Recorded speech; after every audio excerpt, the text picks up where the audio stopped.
E eu quero aumentar o tempo no Zoom, mas é caro, sabe? Eles cobram aí, queriam aumentar mais ou menos 1 hora e 50 minutos. Eles cobram 80, R$ 90 por mês, tá?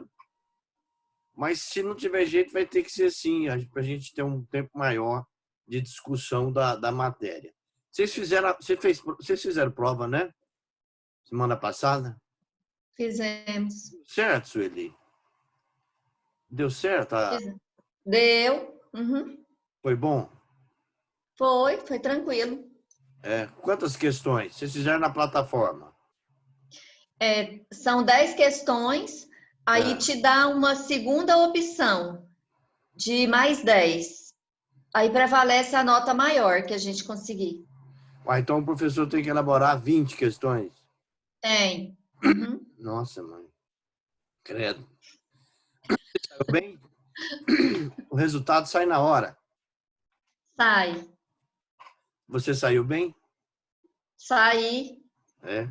Acho que todo mundo saiu, professor, porque a gente tem tempo para pesquisar. Vai estudar, né? É. Bom, então eu deixei esses slides sobre as prestações. Nós estamos no item 2 do nosso módulo. Estamos falando das prestações, falamos das características, dos sujeitos, né? A relação subjetiva, os segurados, dependentes, falamos da perda, períodos de carência.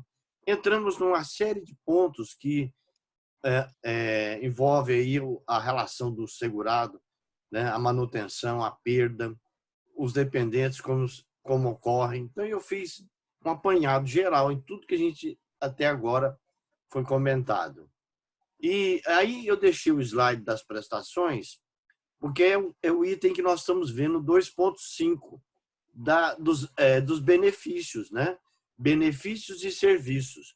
Aí tem um conceito e depois tem a classificação dos benefícios. Esse slide que eu anexei na aula passada, ele trata de algumas prestações, não todas, né?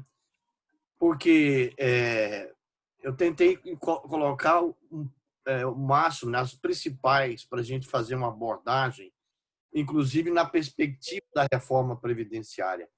É um tema extremamente pesado, ele é um pouco até cansativo, né? Mas a gente precisa, porque faz parte do conteúdo de vocês e é importante para essas informações.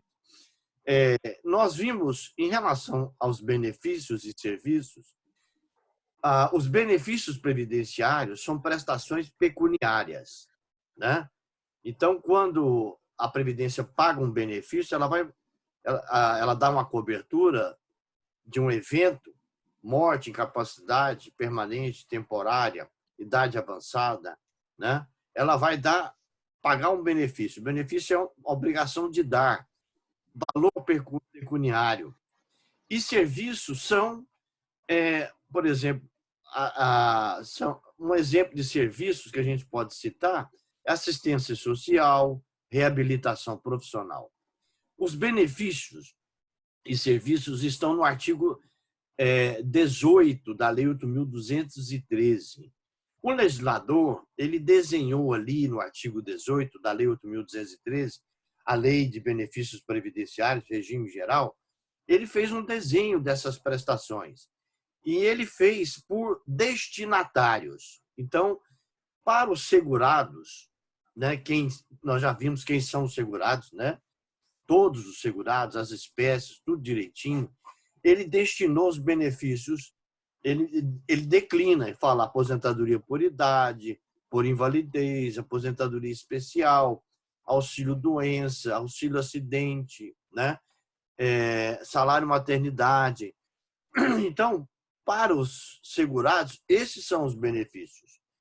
Para eventos que ocorrerem na vida dele, né?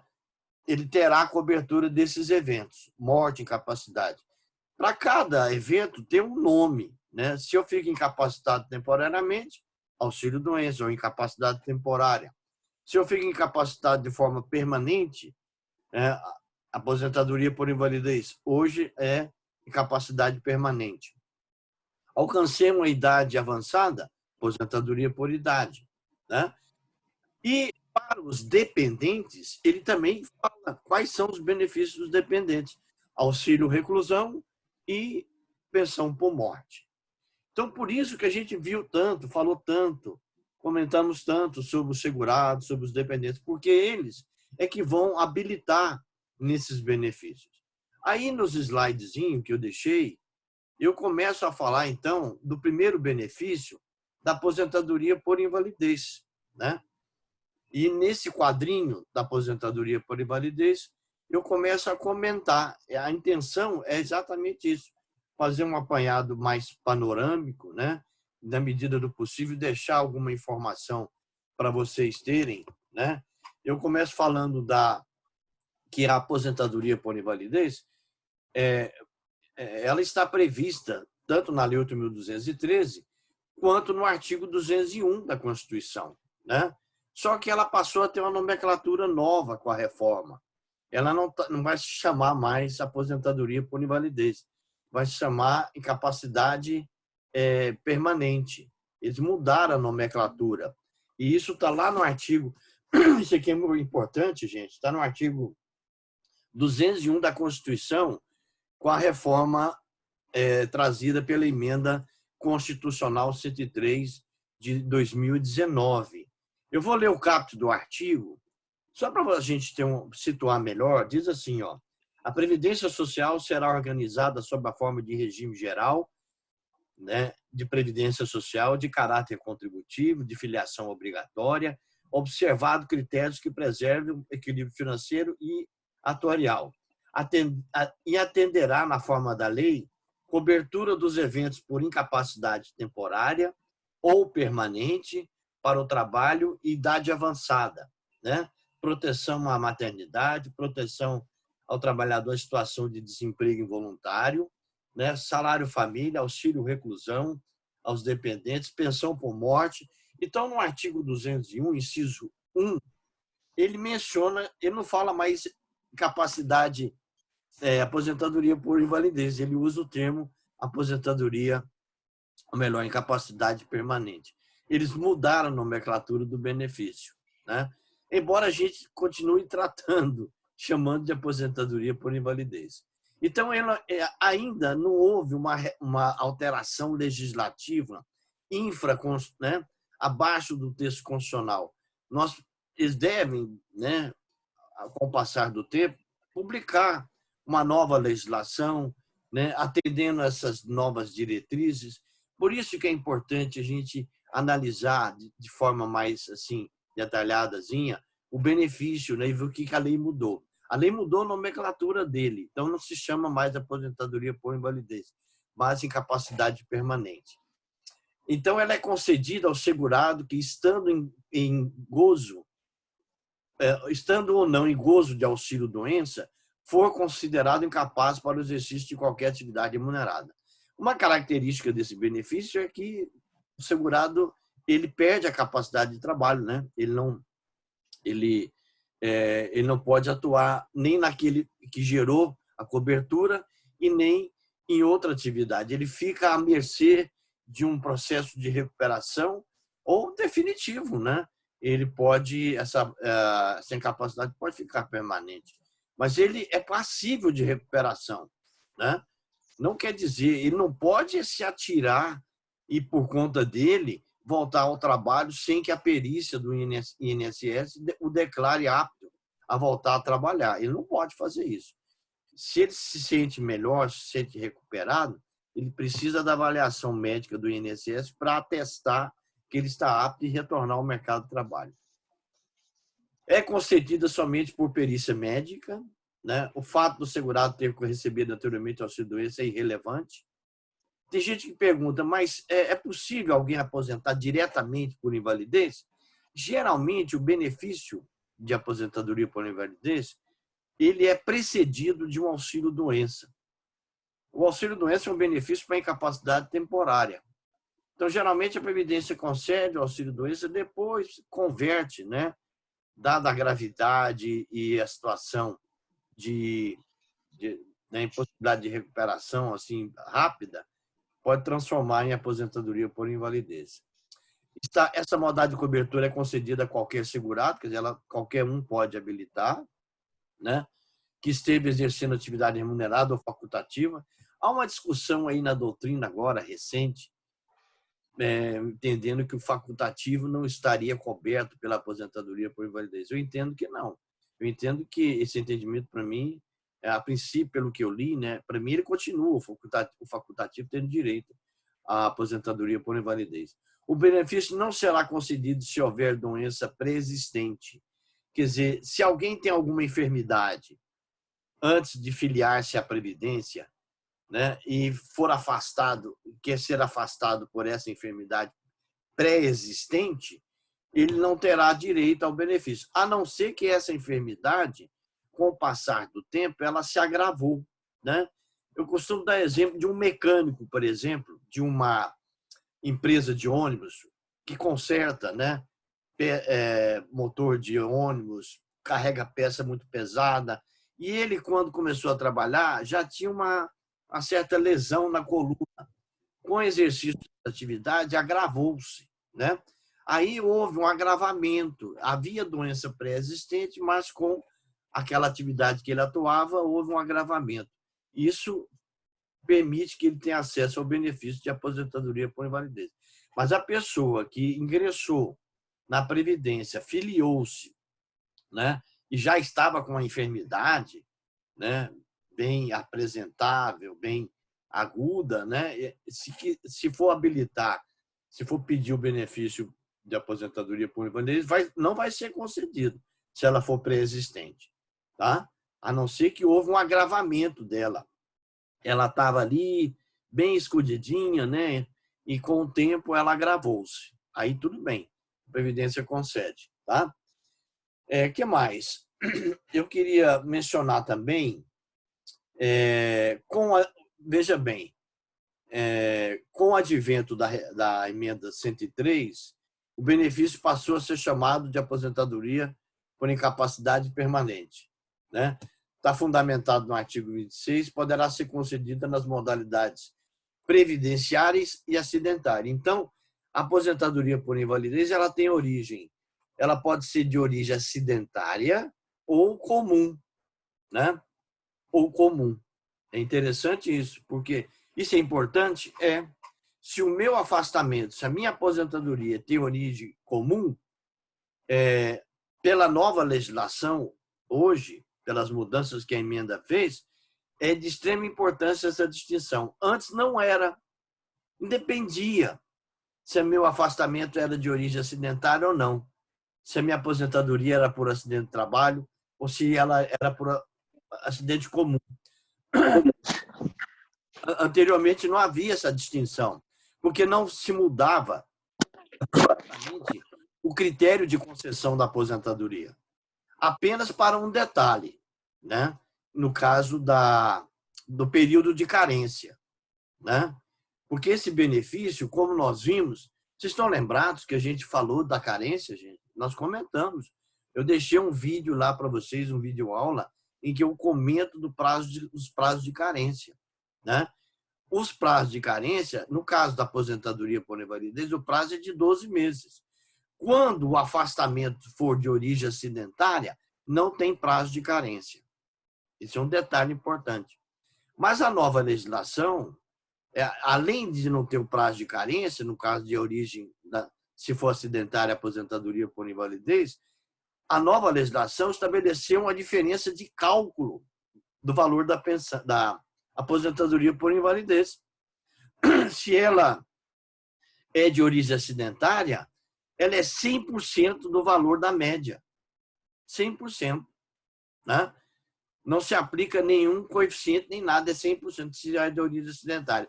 Se não for, aí entra no cálculo, né? Entra na regra comum de cálculo que a emenda trouxe, que é extremamente prejudicial.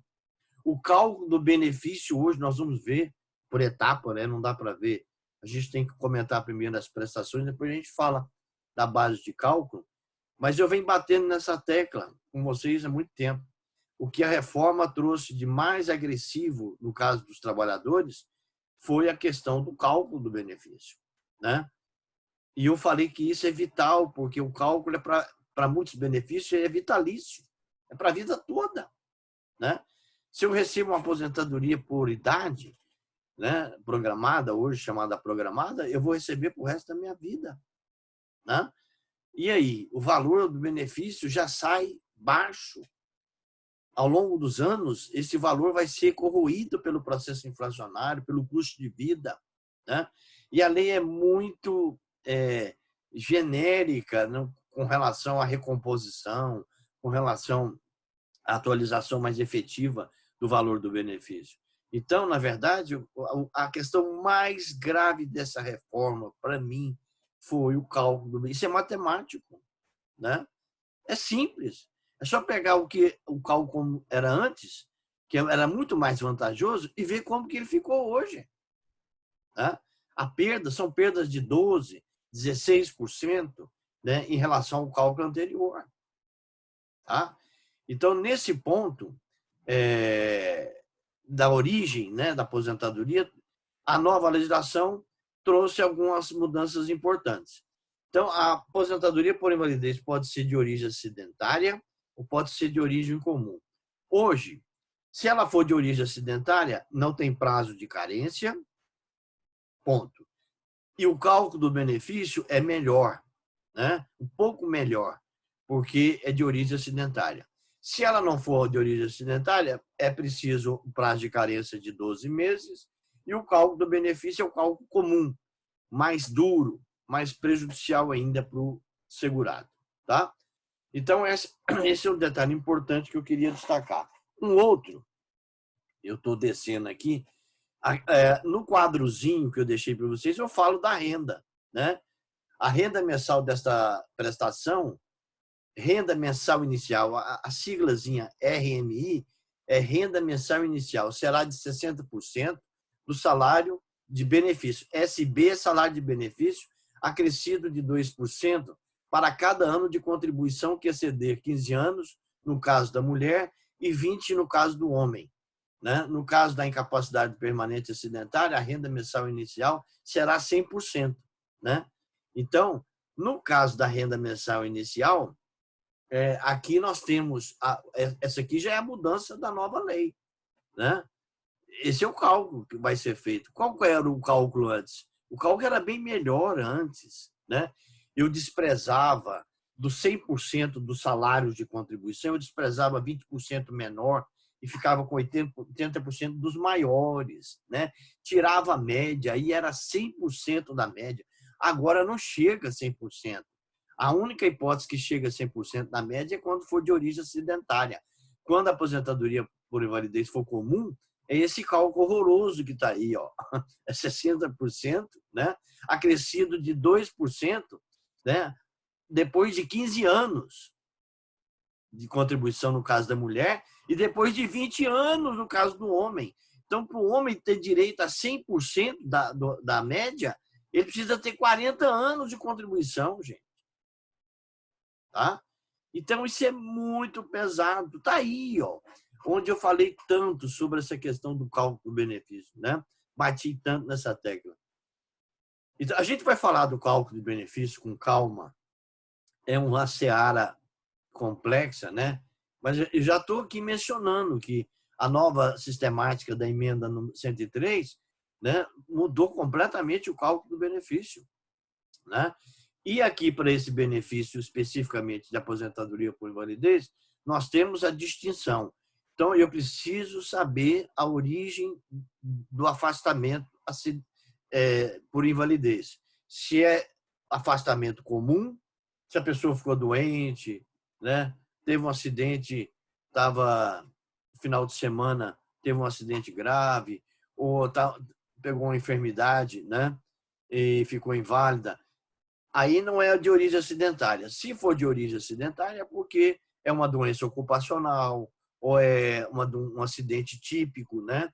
Tudo isso a gente tem que avaliar na hora de concessão do benefício. E aí vai refletir no valor, né? E aí vai refletir também no prazo de carência, tá? Que a gente já trabalhou nos artigos 25 e 26 da Lei 8.213 de 1991, tá? falamos bastante sobre carência, mencionei lá os prazos, fizemos uma discussão boa, né? Eu fiz uma distinção o que é tempo de contribuição, o que é período de carência, né? Qual é a diferença de um para o outro. Naquele vídeo aula, de 2 aulas para trás, eu falo, né? Faço um comentário longo sobre isso, quase 40 minutos de vídeo, onde eu faço o fechamento desse tópico. Então, recomendo que vocês dêem uma lidinha ali, é só assistir, não precisa, né? Vocês têm isso, tá lá na plataforma, é só dar uma, né? Acho que é a aula 5, na aula 5 que eu coloquei esse vídeo aula, né? E trabalhei bem essas questões lá. Tá lá. Dá uma lida, dá uma assistida, melhor dizendo, dá uma assistida, né? Dá uma lida na lei, onde eu falo, analiso os artigos. Bom, a concessão da aposentadoria por invalidez afasta o segurado do exercício de qualquer atividade remunerada. Ele não pode voltar por conta própria. Ele tem, né? Aí tem 2 questões importantíssimas que poucas, às vezes, não é tratado bem na doutrina, porque eles não querem perder tempo com isso, mas apenas a título de informação é importante. No caso do segurado empregado, a aposentadoria por invalidez suspende o contrato de trabalho. Né? Vocês viram isso em direito do trabalho, os casos de suspensão e interrupção do contrato. Aqui o contrato fica suspenso, ou seja, o empregador não pode, a princípio, dispensar o empregado, né? Mandá-lo embora se o contrato dele está suspenso. Ele não pode fazer isso. E aí existe uma divergência enorme do Supremo Tribunal Federal com o Tribunal Superior do Trabalho sobre essa matéria. Por quanto tempo o empregador, a empresa é obrigada a esperar o retorno do empregado, né? Se ele vai retornar ou não de um benefício por aposentadoria por invalidez, né? O Supremo, na súmula 160, tem um posicionamento. O Supremo não, o Tribunal Superior do Trabalho entende, através da súmula 160, que no período não há um prazo definido. A aposentadoria pode durar aí 4, 5, 6 anos. Se ele recuperar-se, ele volta ao mercado de trabalho e volta para a empresa, né? Aí o INSS atesta. O Supremo Tribunal Federal, através da súmula 200 e... Vou ver se eu acho ela aqui rapidinho. Eu tinha marcado ela aqui. Ó, só para vocês saberem, isso é só uma informaçãozinha importante, boa, né? Que pode gerar alguma... É a súmula 217. Então, eu tenho a súmula 160 do Supremo, do Tribunal Superior do Trabalho, 160, e tem a súmula 217 do Supremo Tribunal Federal. As 2 súmulas tratam da questão da aposentadoria por invalidez e do tempo. O Supremo entende que se a aposentadoria por invalidez transcorrer por mais de 5 anos, ela torna-se definitiva. Aí o empregado não precisa retornar mais ao trabalho, né? Entende-se que põe fim a um contrato de trabalho. O Tribunal Superior do Trabalho entende diferente, na súmula 160. Diz que independe dela passar de 5 ou mais tempo, né, que ainda continua suspenso o contrato de trabalho. Então, nós temos 2 súmulas divergentes sobre essa matéria.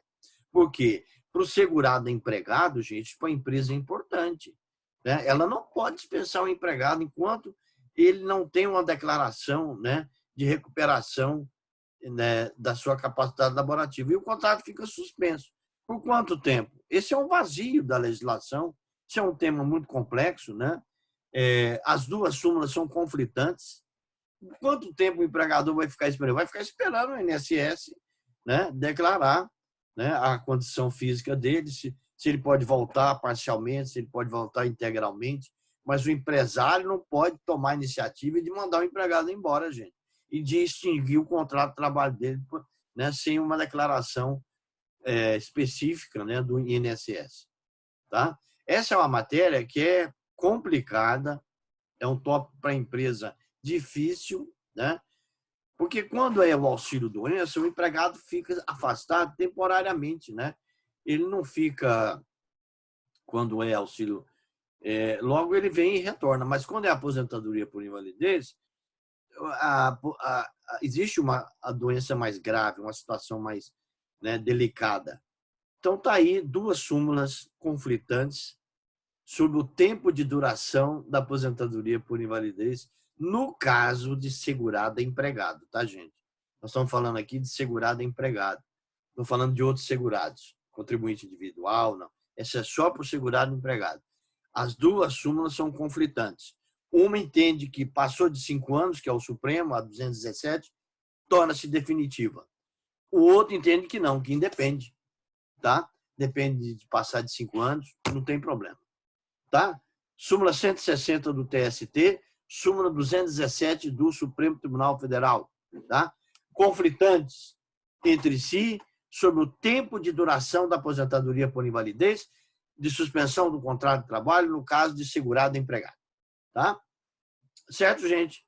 Isso é um ponto importantíssimo que a gente não pode deixar de passar. Tem autores que não comentam isso, né?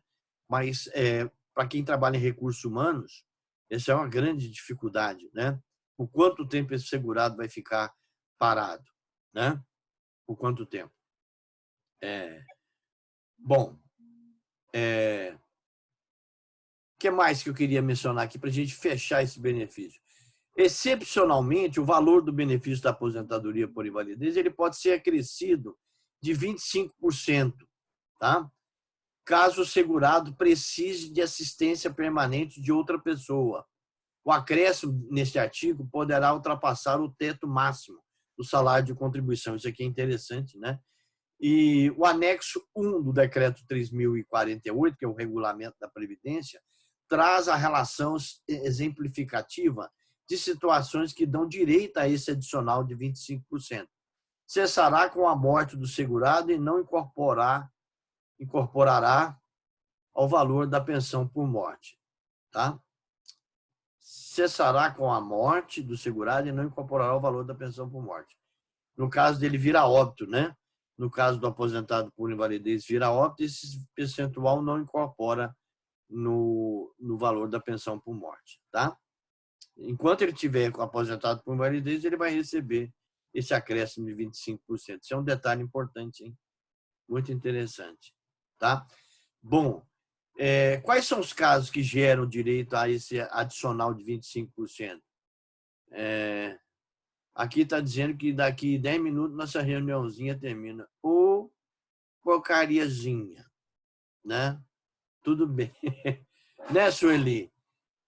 Nós precisamos pedir para o Zoom dar uma canja para nós, né? Para a gente ter um tempinho mais longo, né? Eu vou dar um jeito nisso. Hoje eu tentei fazer com meu filho, ele achou o valor alto, sabe?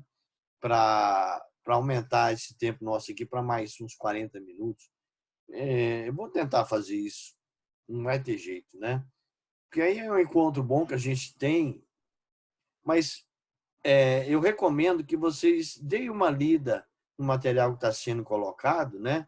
E a gente utilize esse encontro aqui para tirar dúvidas, para discussão, para vocês anotarem, né? Para mim responder, né? Não ficar só uma preleção de assuntos que já previamente eu já disponibilizei para vocês, né? Seria interessante isso. Não ficarem nessa dependência, né, da minha intervenção. Eu vou continuar fazendo a minha intervenção aqui, mas acho que ela seria muito mais frutífera se a gente transformasse num fórum de discussão, de debate, né, de temas que previamente eu já coloquei para vocês. Porque o que eu estou comentando aqui é algo que vocês já tiveram acesso desde a semana passada, né? Então seria importante nós pensarmos nessa questão, né? Bom, para concluir a parte da aposentadoria por invalidez, quais são os casos que geram percentual de acréscimo de 25%? A cegueira, né? A pessoa com alguma incapacidade física. Então, tem os casos lá que estão relacionados no anexo 1 do decreto 3.048 que geram o direito. Eu advoguei para uma senhora que tinha problema de visual, né? Ela tinha uma deficiência visual, ela ficou cega, né? e a Previdência tinha negado a aposentadoria por invalidez. Nós entramos com a ação, o juiz concedeu e pedimos o acréscimo de 25% por conta da cegueira, né? Da dificuldade que ela tinha, etc. E o juiz deferiu. Então, ele deferiu o benefício e também o acréscimo de 25%. Tá? O segurado aposentado por invalidez que retornar à atividade, se ele retornar à atividade sem que comunique a Previdência, o benefício será cancelado. Tá? Bom, e por último, pode haver uma redução gradativa da incapacidade. A Lei 8.213, no capítulo na parte da seção da aposentadoria por invalidez, prevê que essa capacidade ele pode ir recuperando gradativamente a plenitude da sua condição física. Tá? Lá tem uma previsão legal também nesse sentido. Então, desse benefício que eu queria comentar, de mais assim, importante, né? Eu deixei nesse quadrinho, nesse slidezinho para vocês. O nosso tempo está quase findando, né? Eu queria adentrar na aposentadoria por idade, né? Que é a letra B, mas vai ficar para o próximo encontro, né? E vamos ver se a gente tem um tempo ainda maior.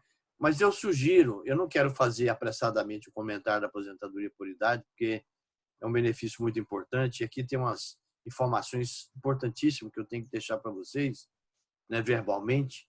Mas eu recomendo que vocês dêem uma lidinha, né? Aproveita as minhas referências ali, as minhas colocações, né? Cada um eu comento. Não deixe de dar uma lida, né? De ver e anotar, né? E nesse encontro que a gente tem, professor, eu estou com a dúvida assim, com esse benefício tal, né? Para não ficar uma preleção, né, toda dirigida por mim, sem que vocês façam a devida interação com a matéria. Combinado, gente? Hã? Eu sei que o tempo nosso aqui foi curto, mas eu acho que rendeu bem, né? Eu falei bem sobre a aposentadoria por invalidez. Porque se vocês lerem antecipadamente, eu posso correr mais com a matéria, né? Posso dar mais uma acelerada, né? No caso aqui, o próximo item é a aposentadoria por idade, que mudou, né? A configuração dela está toda foi alterada com a reforma previdenciária. É o que a gente vai comentar, né, no próximo encontro. Mas deem uma lida, dá uma observada no que foi comentado, tá bom? Combinado? Hein? Guilherme, Renata, Sueli. Combinado. Ok. A turma precisa entrar nessas aulas, né? Porque nós estamos tratando de assuntos aqui, gente, de extrema importância, né? No próximo encontro, eu quero acelerar mais um pouquinho. E quero fazer um desafio para vocês, pelo menos, me questionarem, né? Sobre a aposentadoria por idade. E a outra, que a gente vai falar aqui também, importantíssima, a aposentadoria por idade do trabalhador rural e do garimpeiro. São duas... Tem o garimpeiro, né? Exatamente. É um desdobramento, né? Esses dois aqui são importantíssimos. Vamos falar sobre atividade rural, vamos falar sobre aposentadoria híbrida. Então, é muita coisa para a gente conversar aqui. Professor? Fala, querida. No caso da cobertura 100% para invalidez, é só acidente de trabalho? Só. Hoje, se não for de origem acidentária, ela tem aquele cálculo horroroso, que é 100% da média, mas aí só vai receber 60%, né? Se tiver menos de 15 anos ou 20. Se tiver mais de 15 anos de contribuição à mulher, é 2% para cada ano, entendeu? Se a pessoa ela está empregada, mas tem o acidente doméstico, então o cálculo vai ser o comum. Não, a doméstica hoje, ela recebe o benefício, né? Um acidente doméstico. Ah, sim, não. Ah, sim. Benefício comum. Ele é empregado, mas tem um acidente doméstico. Ele Tem vai para o casa. cálculo comum. Comum. Aí Entendi. vai ser muito baixo, né? Lembrando que a matéria acidentária aqui, esse cálculo, essa vantagem de origem acidentária só vale para segurado empregado, né? O contribuinte individual, profissional liberal, o cálculo sempre vai ser o mesmo. Se ele afastar por incapacidade, sempre vai ser o mesmo, né? Porque o acidente de trabalho só atende a quem é segurado empregado. O contribuinte individual não tem, né, vantagens acidentárias, não recebe benefício acidentário. Entenderam, gente? Respondi a sua pergunta, Sueli? Uhum. Respondeu. É o acidente originado do trabalho, né? Do trabalho. Seja acidente típico, seja a doença ocupacional, né? Se a aposentadoria for acidentária, o cálculo é melhor, né? Ele é 100% da média. Se não for, é 100%, assim, calcula e aí aplica um coeficiente, entendeu? De 60%. É menor, ué. Eu tiro a média de um valor e aplico 60%. Se for acidentário, eu tiro a média, aplico 100. Qual que é mais vantajoso? 100%, né? Do resultado da média. Quer dizer, se não for acidentário, vai receber 60% só. Se não for acidentário. Né? Vocês estão entendendo? Porque eu calculo o benefício, eu vou explicar isso direitinho no próximo encontro, faço o cálculo do benefício, tiro a média, né? Do resultado. Se for acidentário, é 100% do resultado da média. Se não for, é 60%. Né? Cai, se não for acidentário. Se a aposentadoria por invalidez não for de origem acidentária. Compreenderam? Acidente ocupacional. O acidente do trabalho pode ser típico dentro da empresa, ou ele pode ser ocupacional, né? Uma doença profissional, uma doença do trabalho. Tá, do trabalho. Certo? Uhum. Anotem para a gente conversar bastante no próximo encontro. Pode ser? Hã? Pode. Pode ser? Avise o pessoal não perder